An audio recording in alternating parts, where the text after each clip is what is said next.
Hey guys, Vinod this side. तो आज हम कवर करेंगे एडवर्ब चैप्टर। ठीक है, एडवर्ब की जो एक्सरसाइज होगी, हम नीतू सिंह वॉल्यूम 1 जो बुक है प्लिंटू पैरामाउंट, एडवर्ब की एक्सरसाइज हम कंप्लीट करेंगे।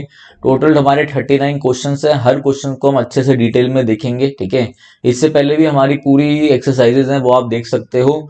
और इसकी पीडीएफ के लिए आप हमारा टेलीग्राम चैनल है विनय कक्षा के नाम से, वो पीडीएफ ले सकते हो आप। ठीक है, और किसी को कोई भी डाउट हो सर इंग्लिश में स्कोर कैसे इंप्रूव करो, या हमारे पेड कोर्सेज में आना चाहता हो, तो आप इस नंबर पे क्या कर सकते हैं, व्हाट्सअप कर सकते हैं।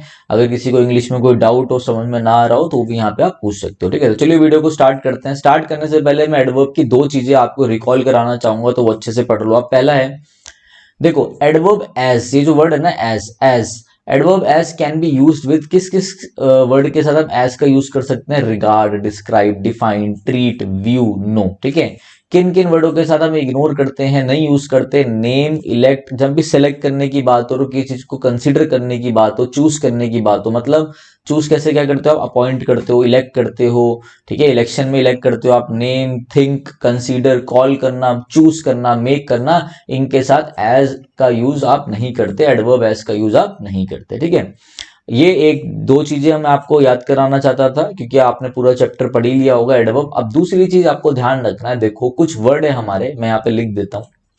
एक है हमारा नाउन, एक है हमारा एडजेक्टिव, और एक है हमारा एडवर्ब। ध्यान से देखेंगे और ध्यान से समझेंगे। ठीक है, अब आप ये मत देखना एडवर्ब मैनर, एडवर्ब फ्रीक्वेंसी क्या है, पहले समझो। जैसे कि कुछ एक्सेप्शन है, वो मैं आपको रिकॉल करा रहा हूं, जो आपको बड़ा हेल्प करेगा। जैसे हमने बोला यहाँ पर, मैंने बोला कावर्ड, COWARD, तो आपको ध्यान रखना है जो कावर्ड होता है ना, वो क्या है? आपका नाउन होता है। ठीक है, इसका जो एडजेक्टिव होता है वो क्या होता है? कावर्डली होता है। कावर्डली, ये सब आपने पढ़ रखा होगा, बट आपको ये चीज पता होनी चाहिए क्या, कि आप लोग ये समझते हैं कि LY जिस वर्ड के पीछे लग जाए वो सारे क्या है, वो सारे आपके एडवर्ब हैं। ऐसा नहीं होता, कुछ एक्सेप्शन होती है, और यही आपकी क्या है, वो सारी एक्सेप्शन है। ठीक है, तो एक कुछ ऐसे वर्ड जिनमें LY लग जाए, जैसे कावर्ड हो गया, जैसे क्या हो गया, निगार्ड हो गया, NIGGARD, निगार्ड मतलब माइजर, कंजूस, निगार्ड हो गया। ठीक है, माइजर हो गया, MISER। ये कुछ वर्ड्स हैं जो आपको ध्यान रखने हैं। ठीक है, तो क्या बोला मैंने? कावर्ड, निगार्ड, माइजर, ये सब नाउन है। जब इनमें LY लग जाए, जब इनमें LY लग जाए, तो ये क्या हो जाता है? जैसे निगार्डली, कावर्डली, माइजरली। ठीक है ना, ये सारे एडजेक्टिव हो जाते हैं। और अगर आपको इनका एडवर्ब बनाना हो, तो आपको इन्हीं में प्रेपोजिशन जोड़ के क्या बनाना होता है? आपको लिखना होता है इन अ कावर्डली मैनर। आपको एडवर्ब ऑफ मैनर बनाना होता है। आप क्या बोलोगे? इन अ निगार्डली मैनर। ठीक है, ये आपको वर्ड ऐड करने होते हैं प्रेपोजिशन के साथ, पूरा फ्रेज बना के, इन अ माइजरली मैनर। बस ये जो मैं आपको समझाना चाह रहा हूं, बस आप ये समझ लो, सारा काम आपका निपट जाएगा। ठीक है, तो आपने क्या समझा अभी तक? अभी तक आपने ये समझा कि ये कावर्ड, निगार्ड, माइजर हमारे नाउन होंगे। LY वाला ये जो होगा, ये एक्सेप्शन पढ़ा रहा हूँ, ये एडजेक्टिव होगा, और ये एडवर्ब हमारे इन a cowardly manner, in a niggardly manner, in a miserly manner होगा। ये आपको समझ में आ गया? अगर ये समझ में आ गया तो बहुत अच्छी बात है, आगे हम करते हैं। ठीक है, देखो अब आपको ये पता होना चाहिए इसको, जैसे मैं बोल रहा हूं शी इज गर्ल, देखो शी इज गर्ल, कि वह एक लड़की है। ठीक है, तो शी इज गर्ल, ये ना थोड़ा सा गलत हो जाएगा। बोलने को मीनिंग तो सही दे रहा है, गलत हो जाएगा। क्यों गलत हो जाएगा? यहाँ पे एक आर्टिकल नहीं है। आपको पता होना चाहिए, जब भी आप कोई नाउन लिख रहे हो, कॉमन नाउन लिख रहे हो, या किसी भी चीज के बारे में जब आप लिख रहे हो, तो आपको एक नाउन लिखने से पहले एक आर्टिकल वहां पे लगाना पड़ेगा, सेंटेंस को ग्रामेटिकली करेक्ट करने के लिए। तो जैसे आपने बोला शी इज अ गर्ल, बिल्कुल सही हो गया। जैसे मैं बोलूं he is boy, he is boy, तो कुछ कमी है। बॉय हमारा नाउन है, बट नाउन से पहले आपको आर्टिकल चाहिए। अगर मैं बोलूं ही इज अ बॉय, तो सही है। जैसे मैं बोलूं आई हैव पेन, अरे भाई मेरे पास पेन है, ठीक है, चलो आपको मतलब समझ में आ गया। बट अगर मैं बोलता आई हैव अ पेन, भाई मेरे पास एक पेन है, तो ये आपको पता लग जाएगा कितना पेन है, और ये ग्रामेटिकली बिल्कुल करेक्ट है। ठीक है, तो ये चीज ध्यान रखना, जब भी एक नाउन लिखा जाए तो उसके आगे आपको आर्टिकल लगाना है। जैसे मैं आपको बोलूं ही इज, जैसे अभी तक मैं बोल रहा था he is a boy, he is a girl, मैं बोलूं ही इज काउड, तो ये कावर्ड क्या है? ये नाउन है। सर अगर ये नाउन है, तो मुझे इसके आगे आर्टिकल लगाना पड़ेगा ही इज अ कावर्ड, तभी ये बिल्कुल सही होगा। ध्यान से समझ लो जो मैं कह रहा हूं, वरना सिट्टी पिट्टी गुल हो जाएगी। ठीक है, अगर मैं यहाँ पे बोलता ही इज, देखो ध्यान से, ही इज कावर्ड मैन, तो ये सेंटेंस सही था? नहीं, ये गलत होता। क्यों? क्योंकि मैन तो ऑलरेडी क्या है, मैन ऑलरेडी नाउन हो गया आपका। अब नाउन को नाउन क्वालिफाई करता नहीं, नाउन को एडजेक्टिव क्वालिफाई करता है, और एडजेक्टिव क्या होता है, कावर्डली होता है। तो आप बोलोगे he is a cowardly man, तो ये कवर है आपका। आगे बस समझ में, मैं दोबारा बोल रहा हूँ, जब खाली नाउन होगा तो आर्टिकल, ठीक है, यहाँ पे मैन था इसलिए हमें नाउन को क्वालिफाई करने के लिए एक एडजेक्टिव चाहिए था, और जब हमें एडवर्ब की जरूरत पड़ेगी तो हम क्या करेंगे, इन अ कावर्डली मैनर कर देंगे। क्लियर हो गई बात? चलो आ जाओ आगे, अब हम क्वेश्चंस को डील करते हैं, क्वेश्चंस हम स्टार्ट करते हैं, ठीक है। पहला क्वेश्चन आप लोगों के आगे आ गया है। पहला क्वेश्चन क्या है, a soldier is taught never to fight cowardly. आ गया भाई, एक सोल्जर को क्या कहा जाता है कि भैया कायरता से मत लड़ो, ठीक है ना। A soldier is taught never to fight cowardly, ठीक है भाई, बहादुरी से लड़ो यही बोला जाएगा। अब ये देखो कि कावर्डली क्या है, यहाँ पे था कि एक सोल्जर को सिखाया जाता है कि भैया कैसे ना लड़े। अब आपको यहाँ पर क्या है, कैसे ना लड़े, लड़े फाइट करना आपकी क्या है, वर्ब है, फाइट करना, ठीक है ना। क्या सिखाया जाता है, वर्ब है। आपको यहाँ पे वर्ब को क्वालिफाई करने के लिए, वर्ब को क्वालिफाई करने के लिए आपको एडजेक्टिव चाहिए, ये तो एडजेक्टिव हुआ। इसका आपका एडवर्ब क्या था, एडवर्ब आपको बनाना था in a cowardly manner, in a cowardly manner. Soldier is taught, क्या टॉट करा जाता है, क्या सिखाया जाता है, never taught, is taught never to fight in a cowardly manner, ठीक है भैया, उनको ये सिखाया जाता है कि बहादुरी से लड़ो, ठीक है ना। कायरता से कौन लड़ता है, ठीक है, तो ये चीज ध्यान रखा in a cowardly manner. Next है आपका, a man of 50 can be called as young. आ जाओ भाई, मैंने अभी आपको बताया था कुछ ऐसे, मैंने आपको चीजें बताई थी कि कॉल, नेम, बताया था ना स्टार्टिंग में, नेम, इलेक्ट, इनके साथ आप एज का, एडवर्ब का यूज नहीं करते, तो एज नहीं आएगा, सिंपल सी बात। आगे बढ़ते हैं। He is being very politely for the reason best known to he is being very. अब देखो ध्यान से समझना, मैंने आपको एक एग्जांपल देता हूं, बहुत अच्छे से आपको समझ में आएगा। देखो मैंने बोला ही इज केयरफुली, क्या, ही इज केयरफुली, क्या सेंस जा रहा है, ये केयरफुली जिस वर्ड के पीछे एलवाई लग जाए वो तो एडवर्ब होते हैं, सिर्फ जो मैंने एक्सेप्शन बताई थी वो छोड़ के।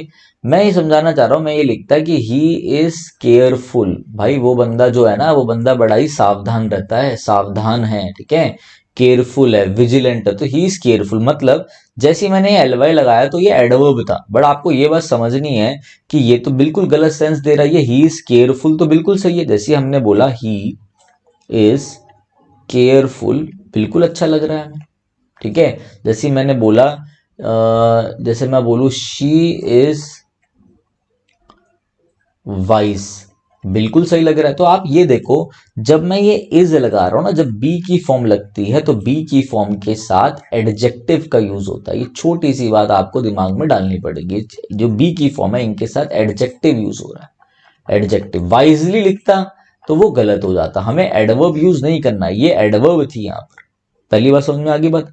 तो आपको ये देखना, ही इज की फॉर्म के साथ ही इज बीइंग वेरी, देखो ये भी एडवर्ब है, वेरी। वेरी क्या होता है, एडवर्ब की डिग्री को बढ़ाने के लिए यूज करा जाता है वेरी, ठीक है ना, कि डिग्री को बढ़ाता है, ठीक है। कि क्या है भाई, शी इज ब्यूटीफुल बोला तो सही है। जैसे मैं आपको एक चीज और समझाता हूँ, देखो जैसे मैंने बोला शी इज ब्यूटीफुल, अच्छे से समझेंगे, ठीक है। शी इज ब्यूटीफुल तो आपको पता चल गया वह खूबसूरत है, ये आपका क्या है, बी की फॉर्म है, बी की फॉर्म के साथ एडजेक्टिव आता है। मुझे उसकी डिग्री बढ़ानी थी, इस एडजेक्टिव की डिग्री बढ़ानी थी। एडवर्ब क्या करता है, वर्ब को क्वालिफाई करता है, एडजेक्टिव को क्वालिफाई करता है, सबको क्वालिफाई करता है। तो इसकी डिग्री बढ़ाने के लिए मैं यहाँ पे लिख देता वेरी, जो कि बन जाता क्या है, एडवर्ब, और क्या हो जाता, शी इज वेरी ब्यूटीफुल, बहुत सुंदर है, ठीक है। आगे बात समझ में। तो वैसे यहाँ पे ऑलरेडी एडवर्ब लगा था, मुझे यहाँ पर इज का, इस बी की फॉर्म के लिए क्या चाहिए था, पोलाइटली, तो एडवर्ब हो गया, ये नहीं चाहिए था, मुझे चाहिए था पोलाइट, कि he is being very polite, भाई वो बहुत ही अच्छे से, बहुत ही पोलाइट होता है, ठीक है, ऐसा ध्यान रखना। तो ये आपका क्या बनेगा, पोलाइट है, मुझे एडजेक्टिव चाहिए था, जिसे कौन क्वालिफाई कर रहा होगा, ये वेरी एडवर्ब क्वालिफाई कर रहा होगा। क्लियर होगी भाई, ठीक है। दोनों चीजें मैंने आपको समझ, देखो भाई थोड़ा सा मेरे लिए मुश्किल है, वो दूसरे चैप्टर का है, दूसरे चैप्टर का है, बट एडवर्ब वही है। जब यहां तक आप पहुंच रहे होंगे तो आपको सब पढ़ते हुए आना है, ठीक है, ये चीजें आपको ध्यान रखनी है। नेक्स्ट है, he is enough tall to be selected as sub inspector Delhi police. मेरा भी कभी सपना था दिल्ली पुलिस में सब इंस्पेक्टर बनने का, इसने मुझे याद दिला दिया सेंटेंस में, ठीक है। हाइट में रिजेक्ट हो गया था मैं भी, वो भी लिख भी रहा है, ही इज इनफ टॉल। चलो कोई नहीं, देखो अब देखो क्या होता है कि ना, ध्यान से समझना। जैसे मैं बोलूं ही हैज इनफ मनी, समझो बात को, ही हैज इनफ मनी, भाई उसके पास सफिशिएंट पैसा है। सफिशिएंट यहां मतलब क्या हुआ, सफिशिएंट। देखो मनी क्या है, मनी हुआ आपका नाउन, ये क्या है, ये हुआ आपका एडजेक्टिव। तो देखो इनफ जो होता है ना, इनफ, इनफ आपके दोनों तरीके से यूज होता है। इनफ हम यूज करते हैं एज एन एडजेक्टिव भी, और इनफ हम यूज करते हैं एज एन एडवर्ब भी। जब ये एडजेक्टिव की तरह यूज हो तो ये नाउन से आप ठीक पहले यूज करते हो, ठीक है। जब ये एडवर्ब की तरह यूज हो तो ये एडवर्ब के बाद आता है, ये एडवर्ब के बाद यूज होता है, और ये नाउन से पहले यूज होता है जब एडजेक्टिव होता है। जैसे मैंने बोला ही हैज इनफ मनी, तो मनी था नाउन, ये आपका क्या है, इनफ है भाई, सफिशिएंट है, तो इनफ यहाँ पे एडजेक्टिव की तरह यूज हो रहा है नाउन से पहले। अब यहाँ पे क्या है, टॉल है, ही इज इनफ टॉल। कैसे, आप पहले मुझे बताओ, ये जो इज के साथ मैंने बताया था ना, इसके साथ क्या आता है, ठीक है, इसके साथ आपको क्या लगाना है, इसके साथ आपको यहाँ पे आप क्या यूज करते हो, आप यूज करते हो एडजेक्टिव। तो ये टॉल, टॉलर, टॉलेस्ट एडजेक्टिव होते हैं। यहां से आप थोड़ा सा दिमाग चलाओ, आपको इतना तो पता होना चाहिए कि टॉल क्या है। जब ये एडजेक्टिव है तो एडजेक्टिव के केस में जब ये एडजेक्टिव को क्वालिफाई करेगा, अगर नाउन को क्वालिफाई करता तो नाउन से पहले आता, बट ये तो एडजेक्टिव है, एडजेक्टिव को क्वालिफाई कौन करता है, एडवर्ब। तो ये इनफ एडजेक्टिव के बाद आएगा। देखो जब ये एडजेक्टिव बनेगा तो नाउन से पहले आएगा, जब ये एडवर्ब बनेगा तो ये जो भी जिसको भी क्वालिफाई कर रहा होगा उसके बाद आएगा। तो यहां ये एडवर्ब है, किसको क्वालिफाई कर रहा है, टॉल को, तो आप क्या बोलेंगे, ही इज टॉल इनफ। भैया इतना इनफ है कि वो सिलेक्ट हो जाएगा दिल्ली पुलिस में, आगे बस सुनने, ठीक है, आ जाओ।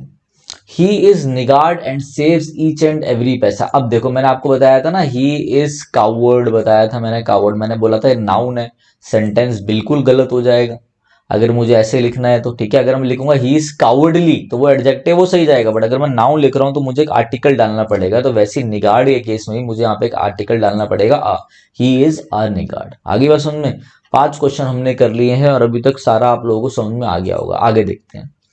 I am full of energy today because I soundly slept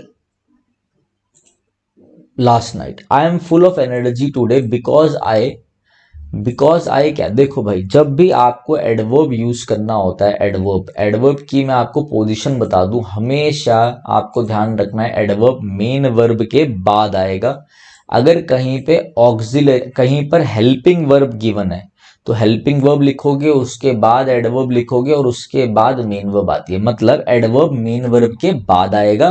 और अगर हेल्पिंग वर्ब हो मेन वर्ब हो तो उनके बीच में आएगा। अब ये बोल रहा है I am full of energy today because I soundly slept last night, ठीक है भैया मैं पूरा एनर्जी में हूं क्योंकि मैं लास्ट नाइट, पिछली नाइट को मैं अच्छे से सो गया था। तो आए, ये सब्जेक्ट है अगर आई आपका और ये मेन वर्ब है स्लेप्ट, तो ये एडवर्ब कहाँ आना चाहिए, मेन वर्ब के बाद, साउंडली यहां पर आना चाहिए। I slept soundly last night, ठीक है, ये चीज ध्यान रखना, रिवीजन भी आपकी होगी साथ साथ, ठीक है।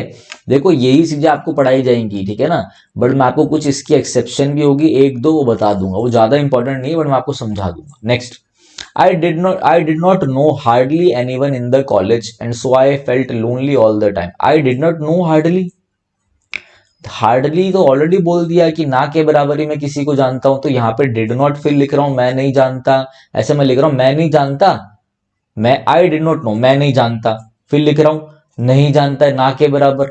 हार्डली और हार्डली, स्कैर्सली, रेयरली के साथ कभी भी नॉट नहीं आता, तो ये नॉट हटेगा, ये डिड भी हटेगा। आपको लिखना है I hardly no anyone in the college and so I felt lonely all the time, ये चीज ध्यान रखनी है। एरर आपका क्या है, I know hardly anyone in the college and so I felt lonely all the time, बस ये डिड भी हटेगा, नॉट भी हट जाएगा। क्लियर होगी बात सारी, हार्डली के साथ नॉट वगैरह यूज नहीं करना। I have never seen a coward man like Sohan, ठीक है, मैंने ऑलरेडी बताया था कावर्ड क्या है, आपका नाउन होता है, यहाँ पे मैन था वो भी एक नाउन है, तो नाउन को क्वालिफाई कौन करता है, आपका एडजेक्टिव करता है, तो क्या होना चाहिए, कावर्डली आएगा, कावर्डली, ठीक है भैया। मैंने ऐसा कायर आदमी नहीं देखा, ठीक है ना, कैसा, सोहन जैसा। अब ये क्वेश्चन बड़ा ही इंपॉर्टेंट क्वेश्चन है, इसको आप ध्यान से देख लेना, ठीक है, तभी आपको चीजें अच्छे समझ में आएगी, ठीक है। कह रहा है I never remember to have met a more intelligent man in my life. देखो अब आप लोग क्या बोलोगे, आप लोग बोलोगे सर आपने बताया था कि देखो जो एडवर्ब ऑफ फ्रीक्वेंसी के अगर हिसाब से चलोगे ना, तो आपको ये पता चलेगा कि adverb of frequency main verb के ठीक बाद में आती है। ठीक है, ये चीज ध्यान रखना। जैसे मैं आपको बोलूं,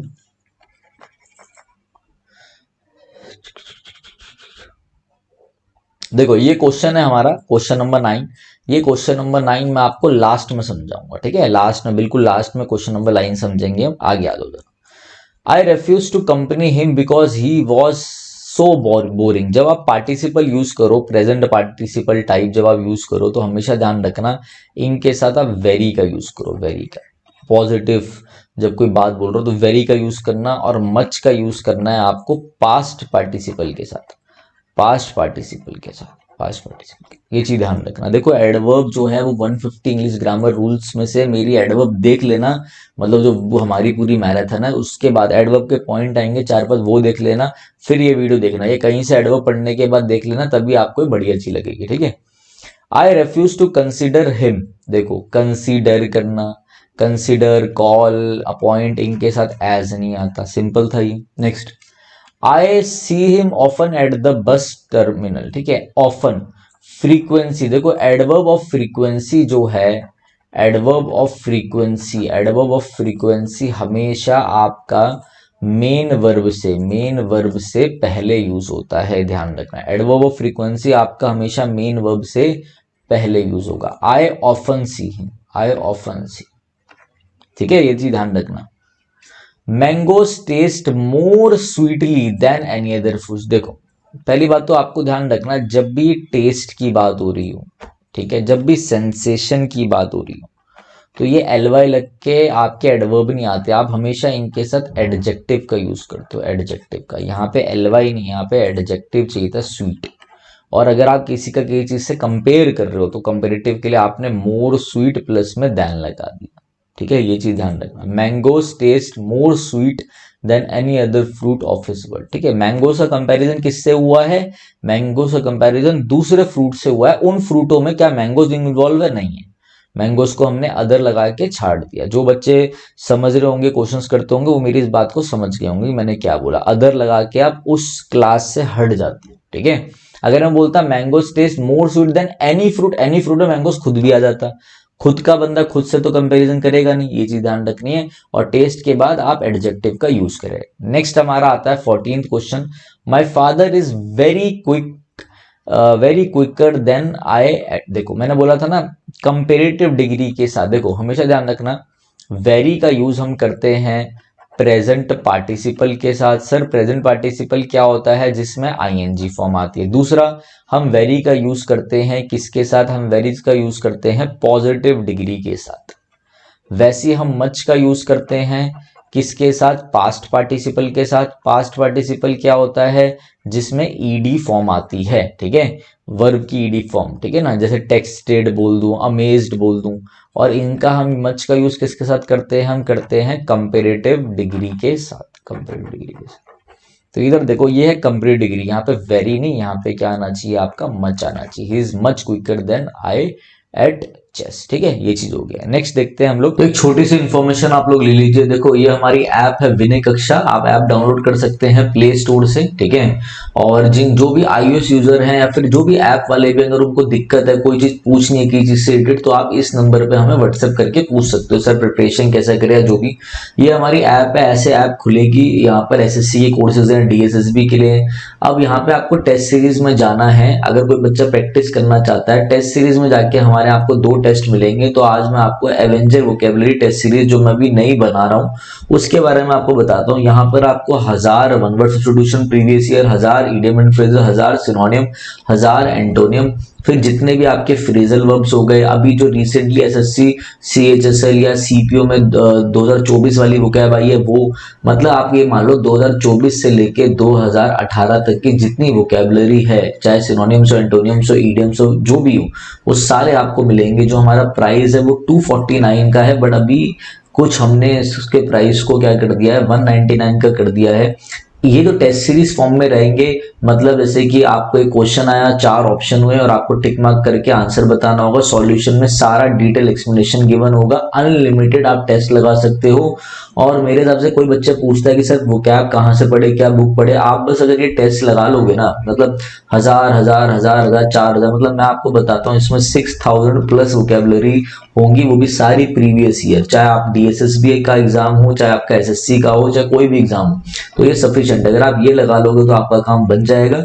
चलिए आगे बढ़ते हैं, ठीक है, अच्छे से चीजों को देखते हैं। आपको एक बार क्या करना है मैं आपको बता देता हूँ। जब आप यहाँ पे जाएंगे तो आपको इधर एवेंजर वोकेबलरी टेस्ट सीरीज में जाके यहाँ पे आपको टेस्ट दिख रहे होंगे। अभी ये 8 टेस्ट है, अभी ये बहुत सारे टेस्ट हम ऐड कर रहे हैं, अभी बस हमने 8 करे। अब जब जाओगे इसमें जाकर आप क्लिक करके देखना, यहाँ पर आपको कुछ फ्री टेस्ट मिलेंगे, वो फ्री टेस्ट भी आप लगा सकते हो, तो आपको समझ में आ जाएगा, एक डेमो मिल जाएगा कि किस हिसाब से टेस्ट रहने वाले हैं। तो चलिए गाइस, ये प्रैक्टिस के लिए बहुत बढ़िया होने वाला है। चलिए आगे देखते हैं हम।